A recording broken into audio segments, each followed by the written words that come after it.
Good morning बच्चों। जैसा कि तीसरा लेसन आपका चल रहा था इलेक्ट्रोकेमिस्ट्री।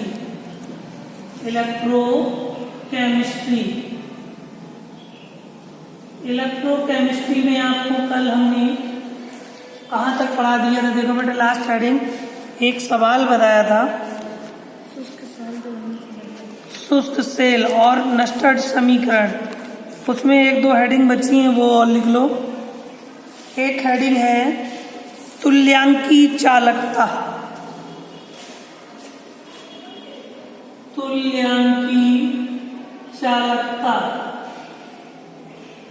जो पेपर में पूछी जाती है, तुल्यांकी चालकता है। तुल्यांकी चालकता लिखिए किसी विलयन की तुल्यांकी चालकता उन समस्त आयनों की चालकता है उन समस्त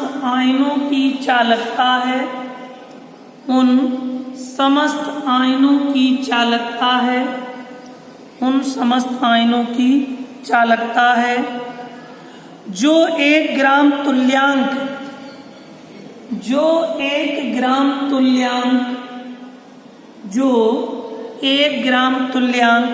विद्युत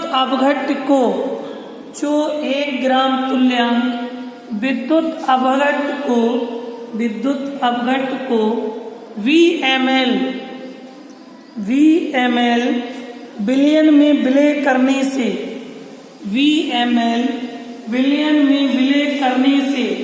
उत्पन्न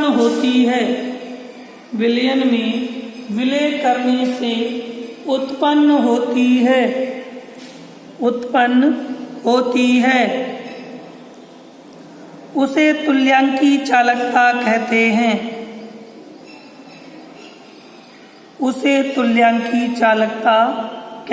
हैं। इसे उल्टा cap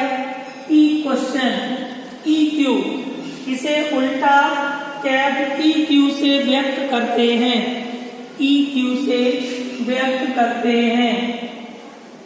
EQ equal to K into V। Formula लिख लो, K इंटू V।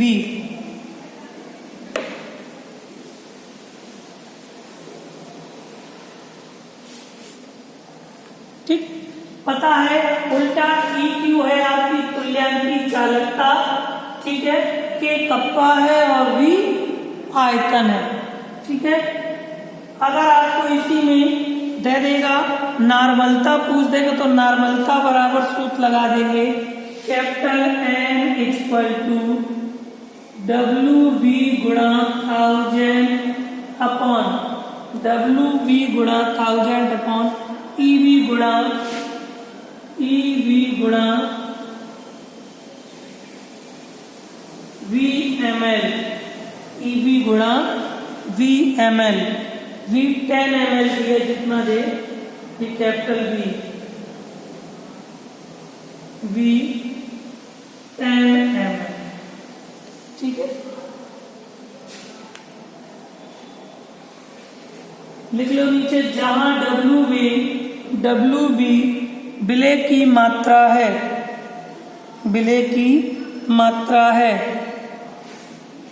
WB विलय की मात्रा है, EV विलय का तुल्यांकी भार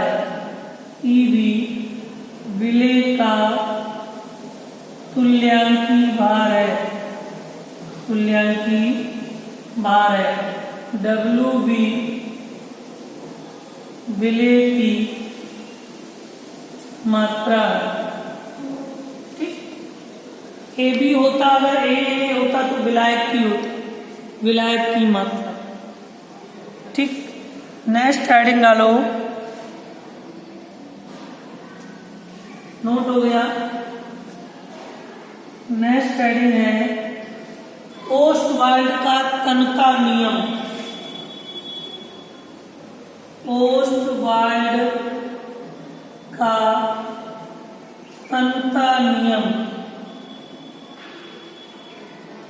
ओस्टवाल्ड का तन्यता नियम, ओस्टवाल्ड का तन्यता नियम, ओस्टवाल्ड का तन्यता नियम लिखिएगा।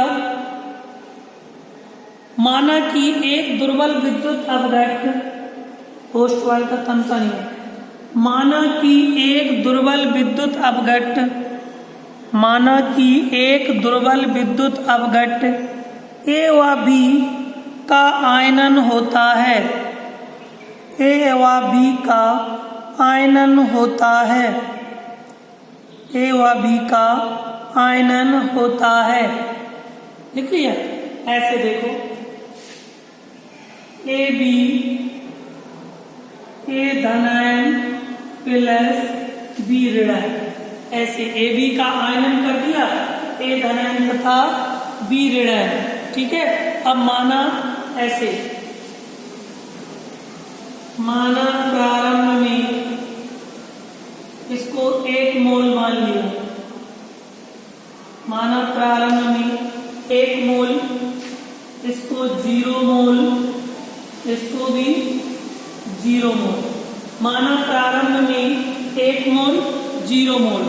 अब लिखेंगे साम्यावस्था पर, साम्यावस्था पर 1 माइनस अल्फा, क्या हो गया? साम्यावस्था पर 1 माइनस अल्फा। हमने माना फर्स्ट ईयर नहीं पढ़े, वियोजन, वही यहाँ पर 0 से अल्फा गए अल्फा, यहाँ अल्फा, मतलब साम्यावस्था पर क्या हो गया? 1 माइनस अल्फा अल्फा।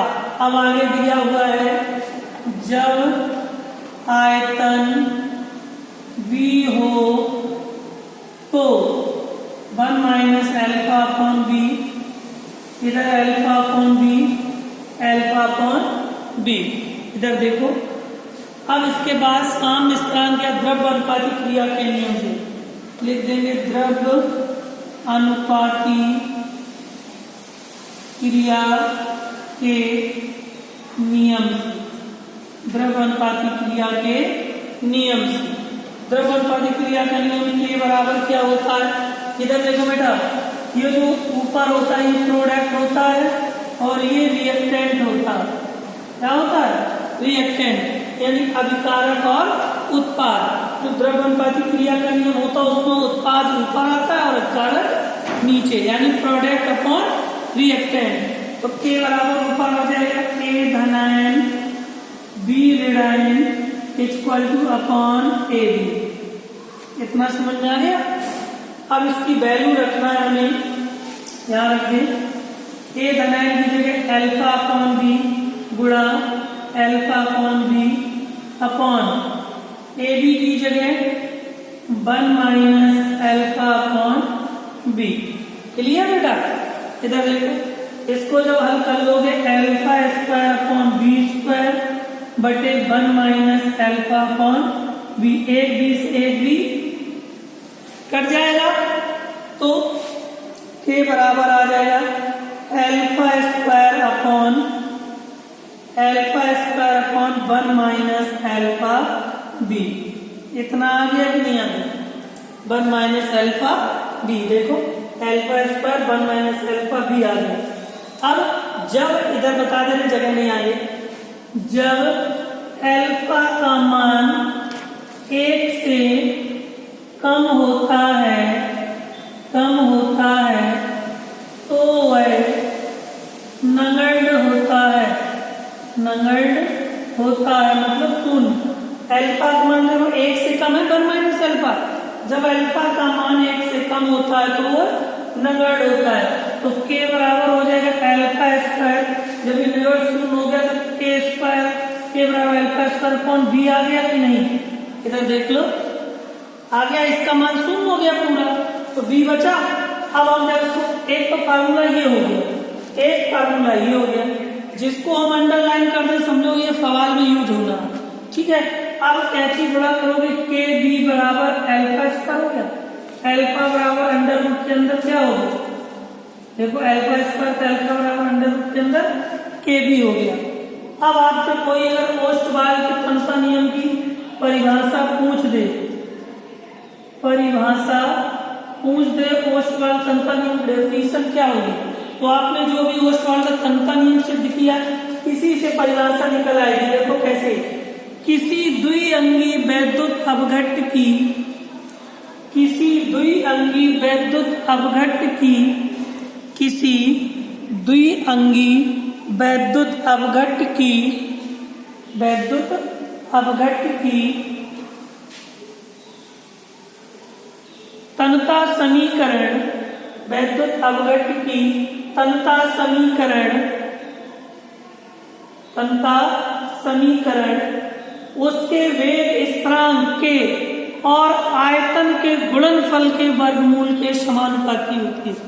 उसके आयतन और वेग स्थिरांक के गुणनफल के वर्गमूल के समानुपाती होती है।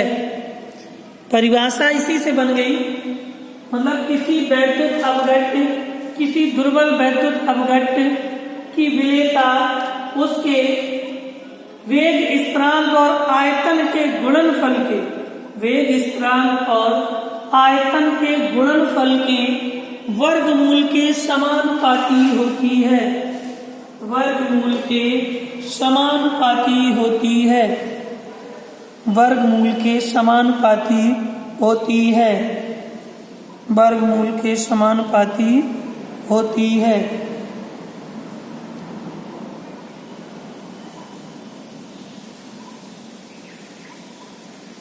वर्गमूल के समानुपाती होती है।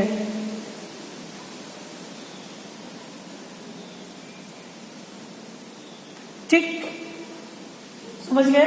अब हेडिंग डालो, एक ट्रीटमेंट और है, नस्टन समीकरण को सिद्ध करना।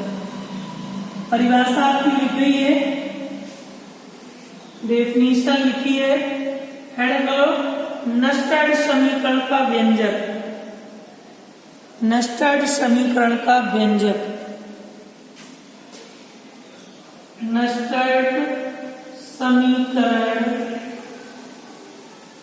का व्यंजक, नस्टन समीकरण का व्यंजक, नस्टन समीकरण का व्यंजक कहाँ लिख रहे हैं मानसी?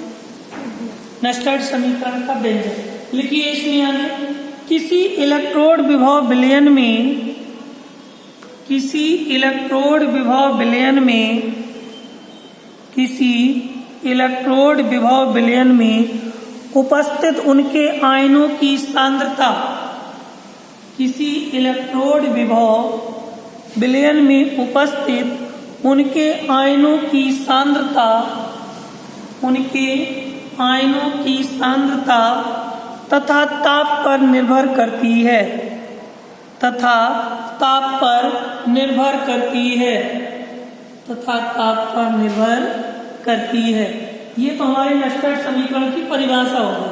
अब लिखिए, नस्टन समीकरण के नियमानुसार, नियमानुसार परिभाषा के बाद लिखेंगे, नस्टन समीकरण के नियमानुसार, लिखा, नस्टन समीकरण के नियमानुसार लिखिए, इलेक्ट्रोड विभव कॉमा ताप, इलेक्ट्रोड विभव कॉमा तापमान, इलेक्ट्रोड विभव कॉमा तापमान तथा आयनों की सांद्रता में, तथा आयनों की सांद्रता में निम्न संबंध होता है, आयनों की सांद्रता में निम्न संबंध होता है, E बराबर E0 माइनस RT बटे NF log E, ऊपर लिख देंगे reduced species CIES species upon oxidised species. ये लिख लीजिए, E बराबर नस्टन समीकरण, E बराबर E0 माइनस RT बटे NF log E reduced species upon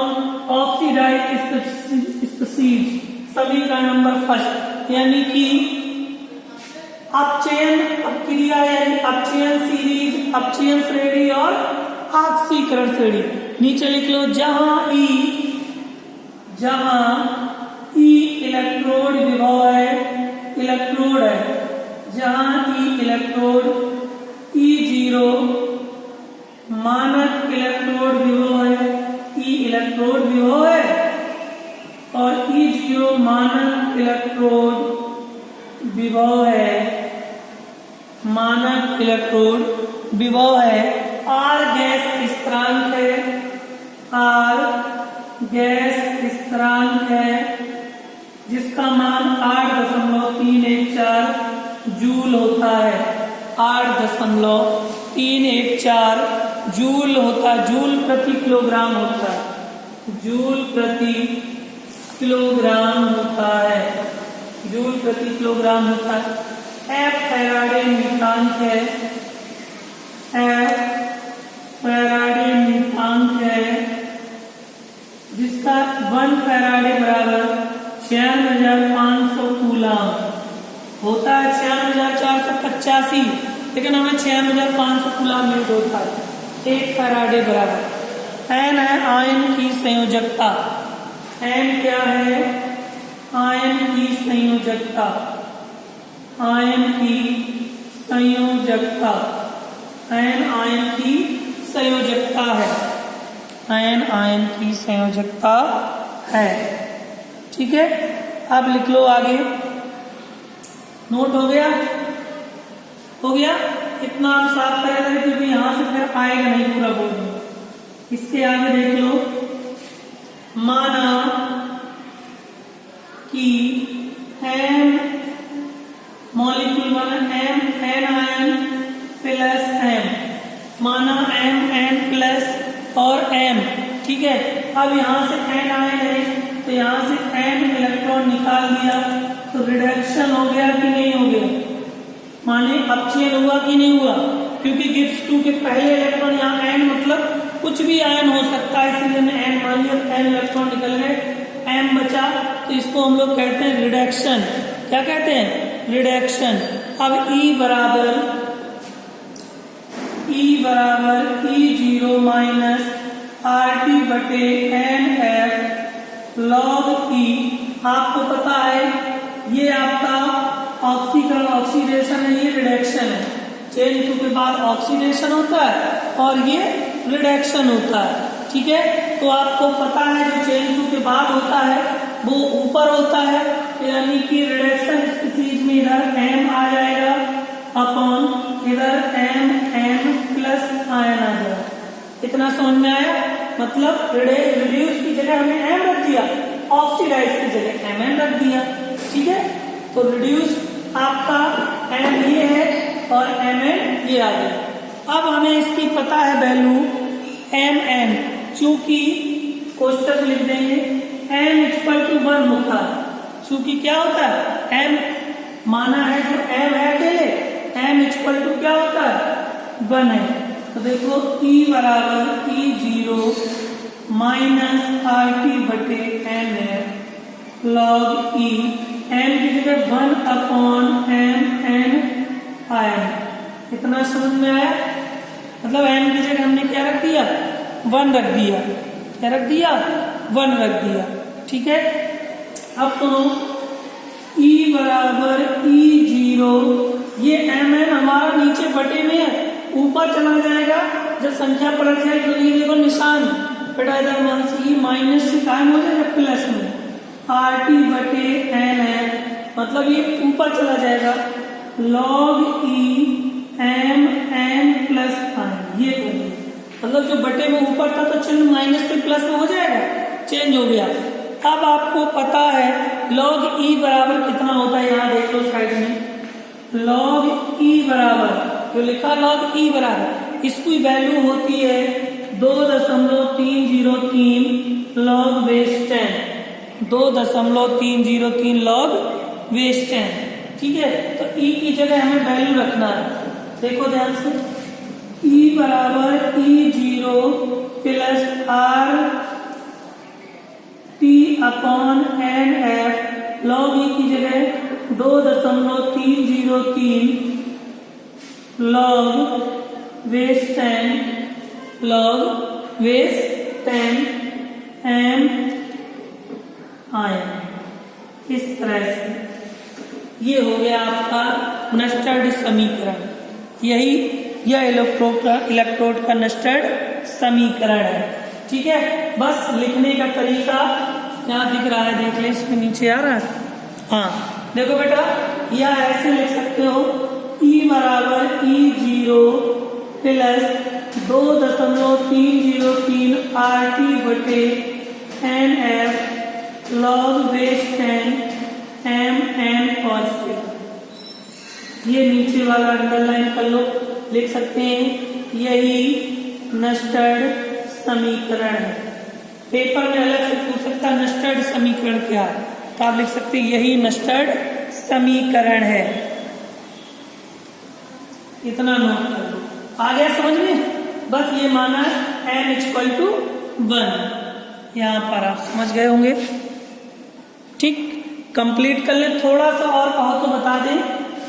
एक बचा जरा सा, इसमें कभी कभी पूछ देता है, कह देता है यदि 298 केल्विन हो तो, यदि 298 केल्विन हो तो 298 ना कह के 25 डिग्री सेल्सियस कह दे, तो 25 डिग्री सेल्सियस को जब हम केल्विन में बनाते हैं तो 273 जोड़ते हैं तो 298 तो आ ही जाता है। या कह दे NTP पर, नेचुरल टेम्परेचर प्रेशर पर, तो आपका T बराबर 25 डिग्री हो जाएगा।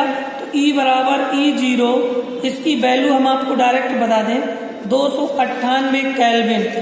298 केल्विन हो तो वैल्यू हो जाती है 2.303 बटे NF = 2.303 बटे RT बटे F, RT अपॉन F इसकी वैल्यू होती है 0.0591 इसकी वैल्यू होती है। तो ये वैल्यू उठा के हम समीकरण नस्टर्ड समीकरण में रख दें सेकेंड में, यानी कि E बराबर E0 प्लस इसकी पूरी वैल्यू 2.303 RT बटे F। n तो मान लो उससे मतलब है संयोजकता से, बैलेंसी से, तो कितनी आ जाएगी 0.591 बटे कितना दिया है n लॉग, इधर n लॉग बेस 10 m आए। इसको नोट करो। ये तब की बात है जब आपको 25 डिग्री सेल्सियस पर दे 298 केल्विन हो तो पूरा 2.303 RT बटे F।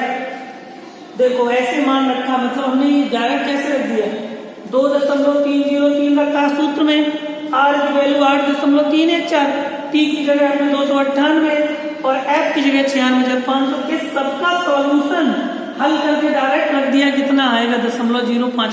तो इन सब की वैल्यू हमने इतनी रखी, बाकी तो सेम है, इतना किया। ना समझ में आप बता दें, फिर से समझा दें, आप कंप्लीट कर लें। फैराडे नीयतांक और बचा है। ठीक है।